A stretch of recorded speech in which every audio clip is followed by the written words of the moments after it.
नमस्कार मित्रों, आप सभी का लॉजिकल सनातन ज्ञान चैनल में स्वागत है। एक ग्रुप में चर्चा हो रही थी कि ये हम कैसे जाने कि कौन संत सही है कौन गलत है। वो चर्चा कुछ इस प्रकार से थी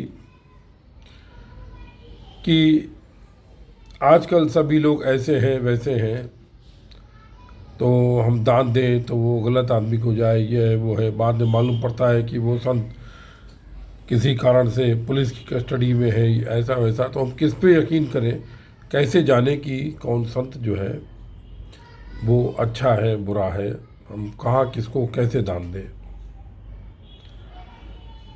देखिए मित्रों, सन्यासी परंपरा और संत परंपरा,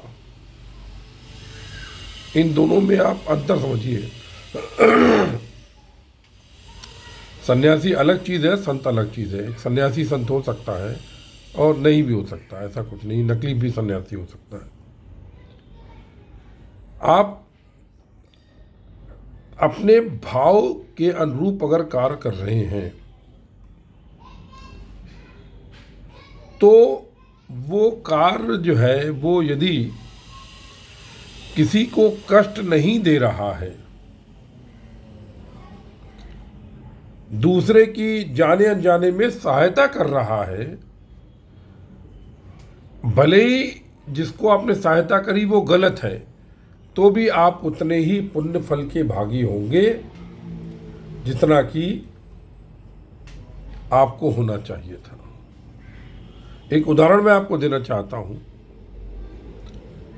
संत तुलसीदास के पास इतने लोग आते थे कि वो परेशान हो गए,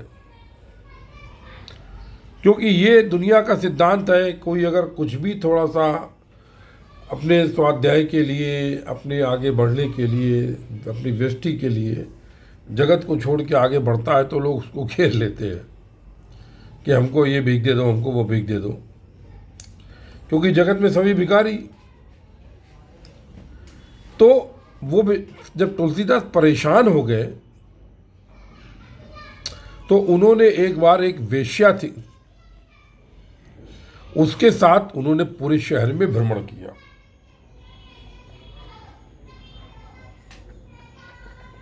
तो उसके बाद आने वाले लोग कम हो गए। तुलसीदास जी ने उस वेश्या को सम्मान दिया, उसको माँ का दर्जा दिया, उसकी सेवा करी। बात लंबी कहानी है, वो अलग है। लेकिन जिन लोगों ने तुलसीदास जी को छोड़ा वो ये सोचते कि तुलसीदास गलत है इसलिए छोड़ा। लेकिन जिनकी दृढ़ आस्था थी कि ऐसा नहीं है, ये हमारे आंखों का दोष है, जो दिख रहा है वो नहीं है, वो तुलसीदास जी से चिपके रहे। यही हमारे साथ भी होता है। ये सही है, कलयुग है। कलयुग में नकली की भरमार है। सोने की पॉलिश वाले गहने भी सोने के रेट में बिकते हैं, लेकिन फिर भी समय के बाद में सोना तो सोना ही रहता है। पॉलिश वाला सोना उतर जाता है तो वो उसकी नकली किस तरह का है ये जो है लोगों को दिखने लगता है। तो कहने का तात्पर्य ये है कि आप सबको गलत ना समझें। वो एक दुआ है, का जाने किस भेष में नारायण मिल जाए। आप सबको नकली समझ करके अपमान करते जा रहे हैं। आपके अंदर जो भावना है सहयोग करने की वो नहीं कर रहे हैं, तो हो सकता है कोई किसी असली को भी आप इस लाभ से वंचित रखें। कि वो कहावत आपने सुना होगा, एक दोहा भी, बुरा जो देखन मैं चला बुरा मिला ना कोई, जो मन देखो आपनो मुझसे बुरा ना कोई। यदि हम बहुत अच्छे हो जाए, हमारे सारे संस्कार नष्ट हो जाए, हम स्थित परक स्थिर बुद्धि हो जाए, हमारे अंदर समत्व की भावना आ जाए, हमारा इंद्रियों पर पूरा कंट्रोल हो जाए, कुल मिला के हम एक योगी बन जाए, तब एक अवस्था के बाद वो किसी को कुछ बोलेंगे भी तो भी उनमें चित्त उत्पन्न में संस्कार नहीं उत्पन्न होंगे, उनको कोई प्रॉब्लम नहीं होगी। लेकिन हमारे ऐसे लोग जो आम इंसानी लोग हैं, उनके अंदर दुर्गुण बहुत रहते हैं। इसलिए हमको अनावश्यक रूप से किसी की निंदा जनरलाइज रूप में नहीं करनी चाहिए कि सभी संत चोर हैं, सभी ऐसे हैं, सभी जो है वो आश्रम में शिष्य बढ़ाना चाहते हैं, सभी कर, ऐसा नहीं है। आज भी महान आत्माएं धरती पर हैं। भारत एक संतों का देश है, और जिस दिन यहाँ से वास्तविक संत नष्ट हो जाएंगे, समझिए वो धरती का आखिरी दिन होगा, प्रलय हो जाएगी। जरूरी नहीं है कि वो आपको हिमालय की कंदराओं में ही संत दिखे, हो सकता है वो जगत से पलायन करके वहां चला गया हो। लेकिन आप उसको गलत, हो सकता है आपके शहर के बीच में आपके साथ में कोई हो, वो उच्च स्तर का हो, हम नहीं जानते हैं, क्योंकि हम जो देखते हैं आंखों से उसी पर यकीन करते हैं। देखिए, आपके पुण्य आपके साथ है, उसके पाप उसके साथ है। हम बिना किसी को पापी माने हुए आप सहायता करने की आदत बनाइए।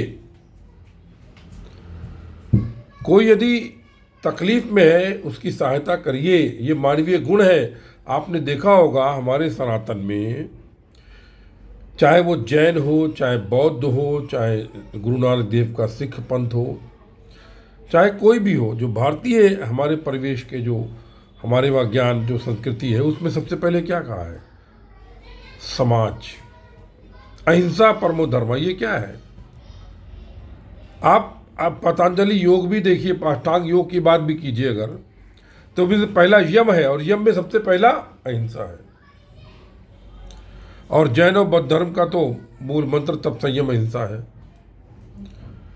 तो कहने का तात्पर्य उस यम के अंतर्गत जो दिया गया है अहिंसा, यानी समाज के लिए, तो आपके अंदर यदि किसी के सहयोग करने की इच्छा है, भावना है, सामर्थ्य है, आप उसका सहयोग कीजिए, बिना ये सोचे हुए कि सामने वाला चोर है या साहूकार है। बाबा भारती की तो आपने कथा पढ़ी होगी, बोलने की आवश्यकता नहीं है। ऐसे संतों का देश भारत, महान संतों का देश। लेकिन हाँ, एक बात याद रखिए, भगवत गीता के विपरीत ना जाइए आप। किसी हत्यारे के हाथ में चाकू खरीदने के पैसे उसको मत दीजिए आप, कल को वो आप ही को मारेगा। मतलब व्यवहारिक, प्रैक्टिकल बनिए। विराथू ने क्या कहा बर्मा में, आप कितने बड़े संत सन्यासी क्यों ना हो, एक पागल कुत्ते के साथ नहीं सो सकते। तो आप सहायता के चक्कर में ये ना करें, उनको आप सहायता करें जो आपके लिए मारने के लिए हथियार खरीद रहे हो, उनसे आप अलर्ट रहें, क्योंकि ये व्यवहारिक बुद्धि है। ये ईश्वर ने हमको व्यवहारिक बुद्धि भी दी है, जगत के व्यवहार की बुद्धि भी दी है। इसलिए अपने मन से आप ये खोट निकाल दीजिए कि दुनिया में सभी चोर हैं। ये ठीक है, 99 चोर हैं, एक तो अच्छा है। एक अच्छा 99 चोरों से भारी है, आप उसकी सहायता कीजिए। इन्हीं शब्दों के साथ आप सभी के हृदय में उपस्थित परम ब्रह्म को नमस्कार करता हूँ। जय गुरुदेव, जय महाकाली, सर्वस्व ब्रह्म सर्वत्र ब्रह्म।